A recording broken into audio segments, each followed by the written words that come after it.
खबर शाम कहते हैं शहर काइद से, जहां वजीर बल्दियात सिंध सईद गनी से supreme council of all Pakistan transporters के वफ्द ने उनके दफ्तर में मुलाकात की। वफ्द की क़यादत सुप्रीम काउंसिल के सीनियर वाइस चेयरमैन मलिक रियाज अवान ने, जबकि वफ्द में सदर सिंध एयर कंडीशन बस ऑनर के सदर हाजी अमानुल्लाह, अरकान में हाजी मोहम्मद शफीक, लाला अफजल, राजा नवीद, हाजी मोहम्मद आशिक, अरशद गुज्जर, सरदार मोहम्मद अशरफ, मोहम्मद बशीर, मुमताज़ अवान व दीगर भी मौजूद थे।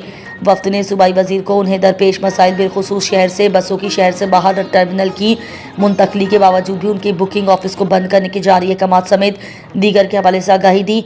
वजीर बल्दियात सिंध सईद गनी ने रॉयल न्यूज़ टीवी के चीफ रिपोर्टर कराची जावेद महमूद आराई से खुसूसी बातचीत करते हुए कहा कि इस वक्त शहर में ट्रैफिक जाम और हादसात में बेतहाशा इजाफे के बाद सिंध हुकूमत को सख्त इक़दाम लेने की ज़रूरत हो गई है। शहर में ट्रैफिक जाम के बाइस रोज़ाना लाखों अफराद इससे मुतासिर हो रहे हैं।